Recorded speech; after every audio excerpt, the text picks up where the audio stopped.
guys, in this vlog, ifo-focus ko sa Canyoneer adventure namin which happened right after we went snorkeling to see the sardines and the sea turtles. After a 30-minute drive, dito na kami dinala ni Kuya Bobby. Nag-sign kami ng form and since this is optional and not part of our itinerary, may additional bayad kami na 1,500 each pero okay na rin yun since it's for a full course with one complimentary meal. After we got geared up, sumakay kami sa van papuntang starting point, then nalaman namin na so from here, you will walk 45 minutes. Nope! 45 minutes daw maglalakad if hindi mag-zipline. So obviously, para may energy pa sa pag-canyoneering, we cut it short and nag-zipline na kami.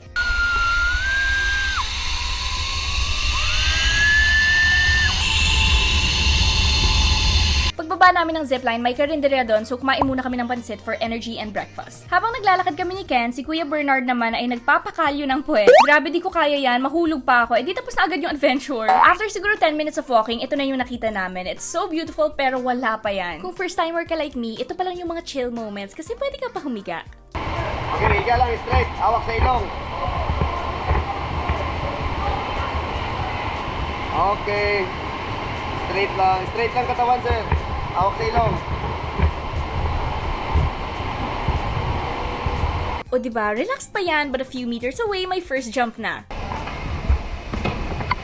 Okay. Okay. Okay. Ma'am, masakit?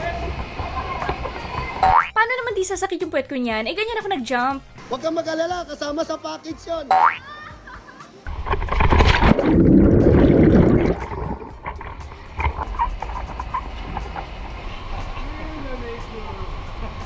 Alam nyo guys, buti na lang talaga si Kuya Bernard guide namin kasi hindi lahat ng guide ginagawa to kaya if ever siya i-request nyo kasi sobrang saya niya kasama.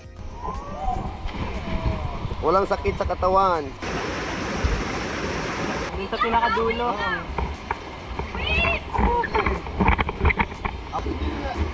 Okay lang. Ano gusto mo? Hard o smooth lang? Hindi. Okay, ready? 1, 2, 3, go!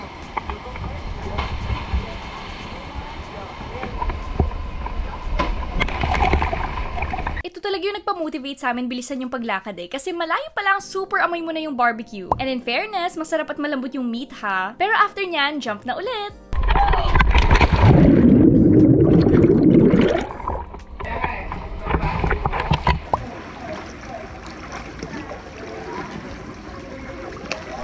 After a few minutes, puro ganito na yung magiging lakad nyo. Then once na makita nyo yung sari-sari store, mga 20 minutes pa na lakad, you will reach the halfway point, aka the tallest cliff dive na 10 meters. Kunwari, matapang.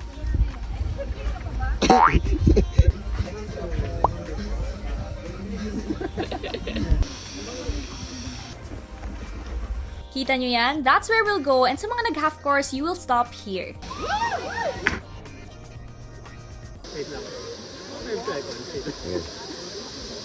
Basta diretso lang dun, no? Okay. Ready? 1, 2, 3, go!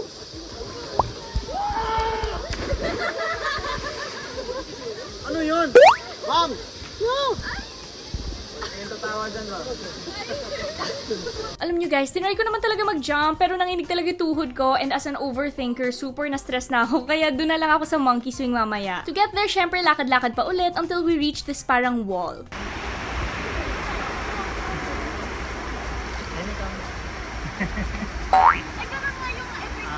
By the way, si Kuya Bernard ang naglagay ng slow-mo effect na yan. So after this, lakad na lang ulit papunta sa waterfall.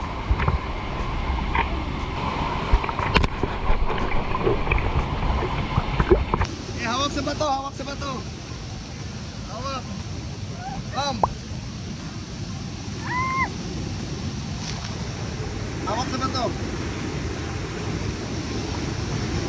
Yan, dito.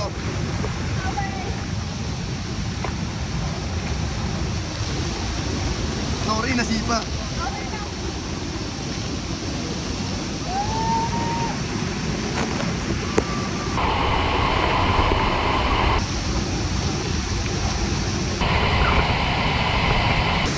Yapang.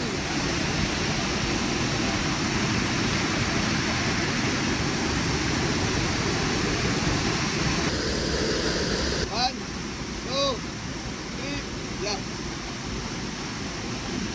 Okay. Kayo naman, ma'am. Diving, ha?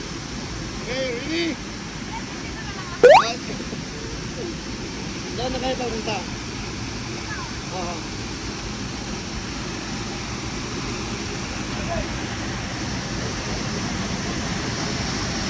Now let's go to the final attraction, the monkey swing.